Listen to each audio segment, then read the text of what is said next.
నేరుగా Shri Lakshmi agro forms మరియు ప్రాజెక్టులో ఇన్వెస్ట్ చేయండి. రేపటి కోటీశ్వర్లు అవ్వండి. సంప్రదించవలసిన నెంబర్స్. రామరామ రథానికి నిప్పు. అనంతపురం జిల్లా హనకనహళ్లలో రాములోరి రథానికి నిప్పాటించిన దుండగులు సోమవారం అర్ధరాత్రి పెట్రోల్ పోసి తగలబెట్టిన వైనం. మంటలు వస్తుండటంతో గమనించి ఆర్పేసిన గ్రామస్తులు. అప్పటికే సగం గాలిపోయిన రథం. ఇది ముమ్మాటికి టీడీపీ వాళ్ళ పని అంటున్న గ్రామస్తులు. పోలీసులు అదుపులో 2 కీలక వ్యక్తులు. వ్యవహారం టీడీపీకి చుట్టుకోకుండా పెద్దల మంతనాలు. ఇది అనంతపురం జిల్లా హనకనహళ్లలో రాములోరి రథానికి నిప్పెట్టారట.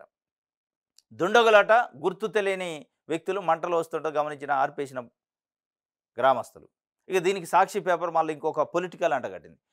ఇది తెలుగుదేశం పార్టీ అయినా వైఎస్ఆర్సీపీ పార్టీ అయినా భగవంతుడికి సంబంధించి దేవుడికి సంబంధించి మతానికి సంబంధించి చిన్న చిన్న విషయాలను పెద్దగా చేసి దాన్ని రాజకీయం చేసే కార్యక్రమం చేస్తున్నాం. దీని వెనక టీడీపీ వాళ్ళే ఉన్నారు అని వీళ్ళేమన్నా చూసి వచ్చారట.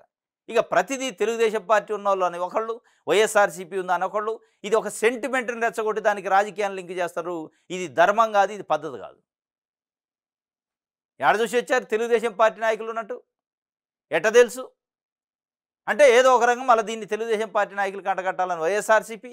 మళ్ళీ ఇవాళ ఏం చేస్తారు తెలుగుదేశం పార్టీ వాళ్ళు? లేదు వైఎస్ఆర్సీపీ కార్యకర్తలే దాన్ని అనుకున్నారని అంటారు. వీళ్ళు ఉండరు, వాళ్ళు ఉండరు. వాస్తవంగా ఇది ఎవరు కూడా భగవంతుడికి సంబంధించి, విశ్వాసానికి సంబంధించి, దేవుడికి సంబంధించిన దాంట్లో ఏలు పెట్టి కాల్పాలని ఎవడో తాగుబోతులు ఆకతాయిలో చేసే పనులు. దాన్ని ఎందుకు పొలిటికలైజ్ చేసి మళ్ళీ దీని పెద్ద రాజకీయ చర్చ పెట్టేది? ఆ ఆకతాయి ఎవడో, ఆ తాగుబోతోడు, ఆ సైకో ఎవడో వాడిని కనిపెట్టాలి తప్ప దాన్ని డైవర్ట్ చేస్తారు. అసలు పక్కన పెట్టి ఇక కొసరెవారాలని మాట్లాడతాను. అది లడ్డు విషయం కానీ, ఈ రథం విషయం కానీ.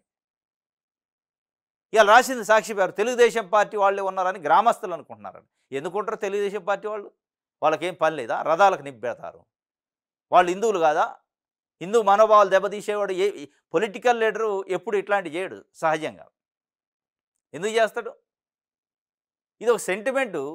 దాన్ని పొలిటికలైజ్ ఇగో ఈయనేమో లడ్డూదేమో వైఎస్ఆర్సీపీ కంటగట్టిండు, ఆయన రథాందేమో తెలుగుదేశం పార్టీ కంటగడుతుంది. ఇక వీళ్ళకి మొత్తానికి ప్రజా సమస్యలు మర్చిపోయి ప్రజలకున్న అసలు అనేక ఇబ్బందులను వాటి గురించి పక్కన పెట్టి చంద్రబాబు నాయుడు గారు 10 రోజుల నుండి లడ్డు లడ్డు లడ్డు అంటుండు.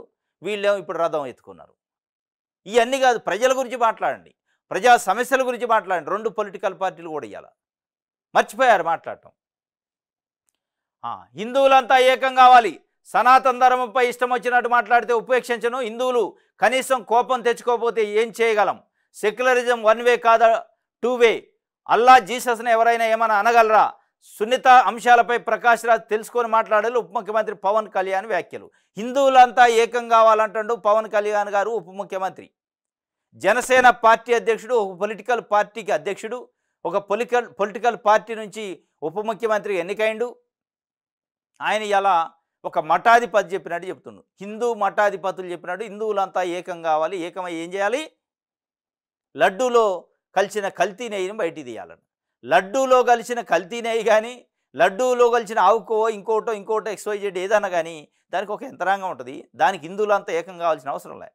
మీ ప్రభుత్వం సక్రమంగా చేస్తే దీనికి రాజకీయాలు పూయకుండా, దీనికి రాజకీయ రాద్ధాంతం చేయకుండా, రాజకీయ చర్చ చేయకుండా, పెద్ద ఎత్తున ప్రచారం అపచారం చేయకుండా మీరు చేయాల్సిన ధర్మం మీరు నిర్వర్తిస్తే ఇగో ఈ ఏకం కావాల్సిన అవసరం లేదు. దేనికి ఏకం కావాలి? ఏమైనా గొడవలు జరుగుతున్నాయి మతాల మధ్య? దీని ఇంకా మతాల మధ్య స్విచ్ పెట్టే కార్యక్రమం. అల్లా జీసస్కి జరిగితే ఇట్లనే వ్యవహరిస్తారా అని కూడా ఆయన ఒక డివిజన్ పాలిటిక్స్ చేస్తాడు. మతాల మధ్య డివిజన్ వచ్చే వ్యాఖ్యలు చేశారు ఒక ఉప ముఖ్యమంత్రి స్థాయిలో ఉండి. వాస్తవంగా ఉండొచ్చు, అల్లా జీసస్కి కూడా జరిగితే ఎట్లా వ్యవహరిస్తారా అని జరిగినప్పుడు తెలుస్తుంది. కానీ ఇవాళ జరిగింది ఏంది అనేది మీరు ప్రభుత్వంలో ఉన్నారు. నిజాలు బయట పెట్టాల్సింది పోయి సిట్టులేసి దాని నిజాలని కప్పిపుచ్చే ప్రయత్నం చేస్తున్నారు అనేది ఇవాళ ప్రజలు మాట్లాడుతున్నారు. అసలు విషయాల పక్కన పెట్టారు.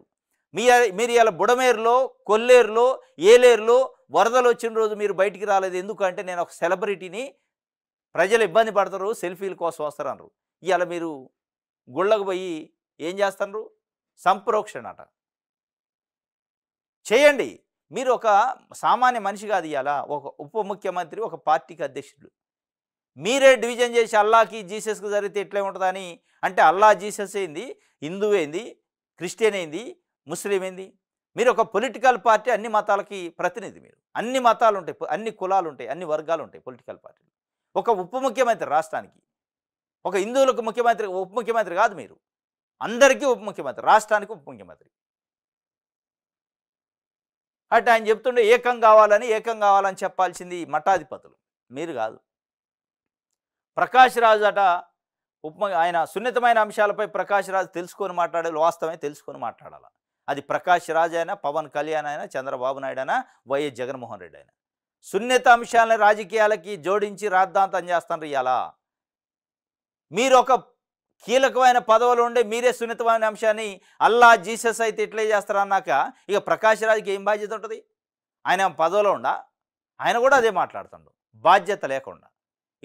మీరు ఆయన బాధ్యత లేకుండా ఎట్లా మాట్లాడారో మీరు అదే విధంగా మాట్లాడారనేది ఇలా మేధావులు మాట్లాడుకుంటున్నారు. సనాతన ధర్మాన్ని కాపాడాలన్నారు. బగ్గునన్నాయి నిన్న కమ్యూనిస్ట్ పార్టీలు. ఏం తెలుసు నీకు సనాతన ధర్మం గురించి అని అటు కమ్యూనిస్ట్ పార్టీలు అడుగుతున్నాయి. ఇదే దీక్షలు, ఇదే వ్యవహారం ప్రజల సమస్యల పైన ఉంటే మంచిది.